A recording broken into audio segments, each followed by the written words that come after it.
एक बार क्या होता है, एक जंगल में आग लगती है और भीषण आग लगती है। तो भाई एक हिरनी होती है, वो बच्चों को जन्म दे रही होती है, मतलब गर्भ से होती है, वो बच्चों को जन्म देने वाली होती है। तो अब आग की वजह से सारे जानवर इधर उधर भागने दौड़ने लगते हैं। तो वो भाग के एक नदी के किनारे पहुंच जाती है। नदी के उस पार शेर होता है और हिरनी बड़ी परेशान होती है शेर को देख के, क्योंकि वो अपने बच्चों को जन्म देना चाहती है। और इतनी दौड़ वो भागी क्यों थी? मां अपने बच्चों के लिए कुछ भी कर जाती है। तो हिरनी जो है वो भाग के आती है, लेकिन सामने उसे जंगल के उस पार शेर नजर आता है, नदी के उस पार। अब हिरनी बहुत परेशान होती है, तो वो पीछे को भागने की फिर कोशिश करती है। जैसी पीछे को मुड़ के देखने की कोशिश करती है, तो एक शिकारी बंदूक ताने उसको मारने के लिए खड़ा है। हिरनी बेचारी फंस जाती है। सामने मुसीबत, पीछे भी मुसीबत, और मुसीबत से तो भाग के ही आ रही थी वहां से। तो बड़ी समस्या हो गई। पूरी कर देता हूं, नहीं तुम कहोगे सर सुबह से लटका, ठीक है ना।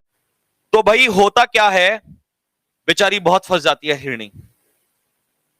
वो हाथ जोड़ के मतलब अपने दिल से भगवान से प्रार्थना करती है कि हे भगवान, मुझे मौत दे देना, चाहे मुझे शेर खा जाए, चाहे मुझे शिकारी मार दे, और चाहे मैं आग से जल के मर जाऊं, लेकिन बस मुझे अपने बच्चों को जन्म दे देने दे। जैसी मैं बच्चों को जन्म दूंगी, उसके बाद चाहे मुझे कुछ भी हो जाए। हिरनी जो है वो शांत हो जाती है, शांत मन से। अब वो कुछ नहीं करती, बस खड़ी रहती है वहीं पे, बोले जो होगा देखा जाएगा। अचानक से, क्योंकि पीछे आग लग रही होती है, तो आग में से लपटें निकल रही होती हैं। एक लपट जो है वो उसकी आंख में आके शिकारी की गिर जाती है। शिकारी की आंख में लपट गिरती है। शिकारी ऐसे निशाना लिए खड़ा था, जैसे ही निशाना उसने एकदम से किया, तो वो एकदम से बंदूक से गोली छूटती है। और गोली जैसे छूटती है, क्योंकि आंख में एकदम से हुआ, तो गोली सामने शेर को लगती है। शिकारी एकदम से अपनी आंख को लेकर भागता है, शेर मर चुका है।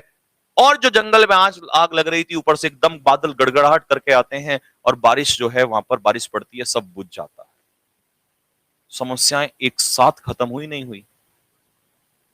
हिरनी अपने बच्चों को जन्म देती है खुशी खुशी, और वो फिर चिल्ला के भगवान से कहती है कि भगवान, कि बस ये पूछना चाहती हूं कि तूने मुझे किस वजह से बचाया, क्या मैंने जिंदगी में कोई अच्छा काम किया था या कुछ था? उसने बोला नहीं। तूने प्रार्थना ये नहीं की थी भगवान मुझे बचा ले, तूने प्रार्थना की थी भगवान मुझे मेरे बच्चों के लिए कुछ समय के लिए बचा ले, उसके बाद मेरी मौत अगर लिखी है तो मुझे मार देना। तो जिंदगी में काम अगर दूसरों के लिए कभी कुछ करना चाहोगे, तो ऊपर वाला भी देख रहा है। उस हिरनी ने अपने लिए नहीं मांगी थी दुआ, किसके लिए मांगी थी? दूसरों के लिए। और जो इंसान दूसरों के लिए कुछ कर रहा होता है और मांग रहा होता है, उससे बढ़ के दुनिया में उससे बढ़ के कुछ नहीं हो सकता। और शायद माँ बाप इसीलिए भगवान का रूप होते हैं। स्टोरी पसंद आई तो तालियां बजा दो साथियों, अगर मजा आया हो।